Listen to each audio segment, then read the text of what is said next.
కృతజ్ఞతలు తెలియజేసుకుంటూ గౌరవ ముఖ్యమంత్రి గారికి కూడా నమస్కారాలు తెలియజేసుకుంటున్నాను. జిఎస్టీ సంస్కరణ మీదుగా ఆంధ్రప్రదేశ్ శాసనసభలో జరుగుతున్న ఈ చర్చలో భాగంగా ఈ దేశంలోని ప్రతి పౌరునికి ప్రత్యక్షంగాను పరోక్షంగాను లబ్ధి కలిగించే ఒక చారిత్రాత్మకమైన దిశానిర్దేశకమైన ఈ అంశంపై నేను ప్రకటన చేస్తాను. ఉద్దేశం గౌరవ ముఖ్యమంత్రి శ్రీ నారా చంద్రబాబు నాయుడు గారి సూచనల మేరకు ఈ సమిష్టి నిర్ణయానికి మన రాష్ట్రం ఒక నిర్మాణాత్మక సహకారం అందించింది. ఇటీవల కాలంలో జిఎస్టీ పన్నుల విధానంలో చోటు చేసుకున్న అతిపెద్ద సంస్కరణలలో ఒకదానికి రాష్ట్ర ప్రతినిధిగా బాధ్యత వహించడం నాకు చాలా గర్వకారణంగా ఉంది. గౌరవ ప్రధానమంత్రి శ్రీ నరేంద్ర మోదీ గారు 2025 ఆగస్టు 15న 79వ స్వాతంత్ర దినోత్సవ సందర్భంగా ఎర్రకోట నుండి చేసిన జిఎస్టీ 2.0 సంస్కరణల చారిత్రాత్మక ప్రకటన దేశ ప్రగతికి బాటలు వేస్తూ ఉంది. ఈ సంస్కరణలను ముందుండి నడిపిన గౌరవ కేంద్ర ఆర్థిక మంత్రి శ్రీమతి నిర్మలా సీతారామన్ గారి కృషి ప్రత్యేకంగా అభినందనీయం. జిఎస్టీ మండలి 56వ సమావేశంలో వాటిని ఆమోదించింది. గౌరవ ముఖ్యమంత్రి శ్రీ నారా చంద్రబాబు నాయుడు గారి రాష్ట్ర ఆదాయాలకు ప్రత్యేకించి అనేక సందర్భాల్లో ముఖ్యంగా జిఎస్టీ వచ్చిన తర్వాత గౌరవ ముఖ్యమంత్రి గారు ఒక సందర్భంలో అన్న మాటలు రాష్ట్ర ఆదాయాలకి నష్టం కలుగుతున్నప్పటికీ కూడా సామాన్యుల ప్రయోజనాల కోసం విధానాన్ని మనం బలంగా సమర్థించాలని చెప్పి ఈరోజు వారు కూడా దీన్ని బలంగా సమర్థించారు అధ్యక్షతని.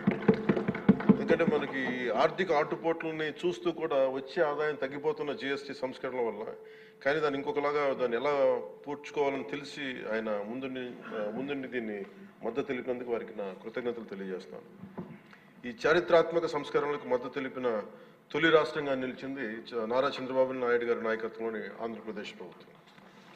జిఎస్టీ పన్నుల విధానాన్ని సులభతరం చేయడం ద్వారా సాధారణ ప్రజలకు ప్రత్యక్ష లాభాన్ని చేకూర్చి వ్యాపారులపై పన్నుల భారాన్ని తగ్గించి పన్ను వ్యవస్థలో పారదర్శకతను పెంచుతోంది. ఈ చారిత్రాత్మక సంస్కరణ పన్నుల విధానాన్ని సులభతరం చేసి వ్యాపార పరిశ్రమల అభివృద్ధికి సహకరిస్తుంది.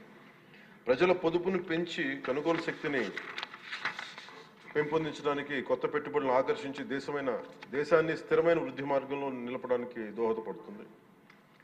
జిఎస్టీ రేట్ల సరళీకరణ ద్వారా ప్రజలు అధికంగా ఉపయోగించే వస్తువులు సేవలకు డిమాండ్ పెంచి ఉత్పత్తిని విస్తరించి కొత్త పెట్టుబడులను ప్రోత్సహిస్తుంది. తద్వారా ఆర్థిక వృద్ధికి దారితీస్తుంది. నిజంగా ప్రజలకి ఆర్థిక వ్యవస్థకి చాలా లాభదాయకమైన సంస్కరణ.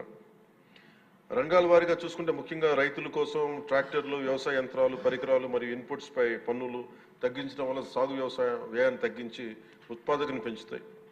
తద్వారా గ్రామీణ ప్రాంత ప్రజల ఆదాయాలు పెరుగుతాయి. ఆధునిక సాంకేతిక పరికరాల వినియోగం ప్రోత్సహించడం ద్వారా వ్యవసాయ వృద్ధి మరింత బలపడుతుంది.